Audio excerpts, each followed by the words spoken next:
mga batang yan, Mahal. As in, gigil nila ako. Mahal, ba't ka naman naiinis pa sa kanila?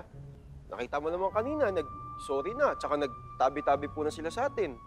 Tsaka, hindi ko naman sila nakitang naglaro sa tapat ng bahay natin kanina. Eh kasi naman, sila na nga itong hindi tumutulong sa nanay nila. Eh sila pa yung masama ang loob. Alam mo? Kasi napagsabihan sila. Kaloka! Nako. Mahal, tumingin ka nga sa akin. Alam ko na yan. May balak kang parusahan yung mga bata, no? Nako, Mahal, wag na. Mga bata lang yung mga yan. Pabayaan mo na. Sige. Hindi ko sila paparusahan. Yan. Tama yan. Tatag lang tayo.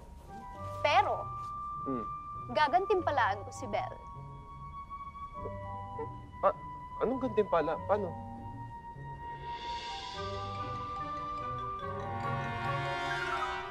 Han, sorry tagal mo nag-antay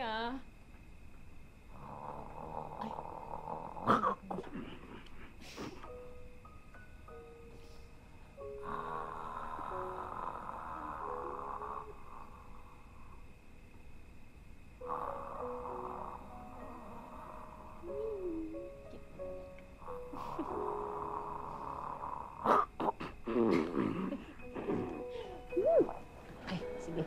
Ikaw talaga, hindi mo na ako naantay. Pero okay lang. Kasi love pa rin kita. Cute mo talaga. Ano? Okay lang yan. Sige, bukas na lang tayo ulit.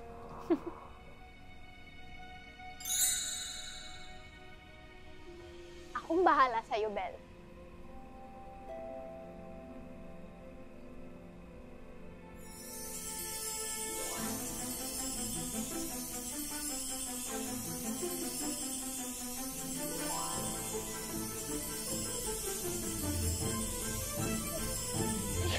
Ano yun?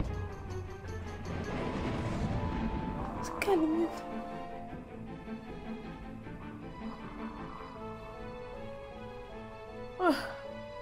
Ayan.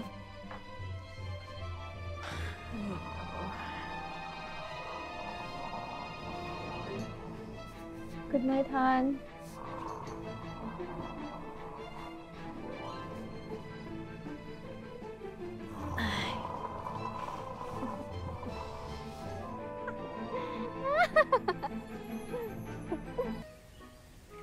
Ano ba yung si Ting-Ting? Ako.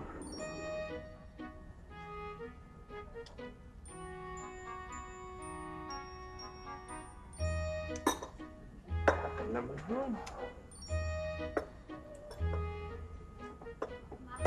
Oh, Mahal, ba't ngayon ka na umuwi?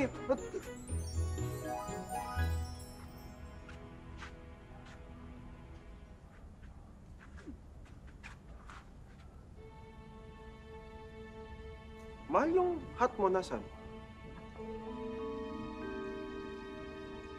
Ting-Ting, anong ginawa mo? Pinahiram ko muna kay Belle. Kaya mula ngayon, hindi na siya makikita at maririnig ng kahit sinong tao. Winish niya yun? Hindi. Pero, winish yun ng mga anak mo. Winish? Ano sabi ni Belle? Actually, hindi niya pa alam. Ano?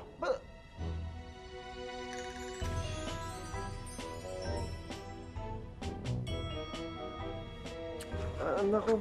Oh, sige na. Matulog na tayo. Bihis mo na yan. Ako, hindi alam ni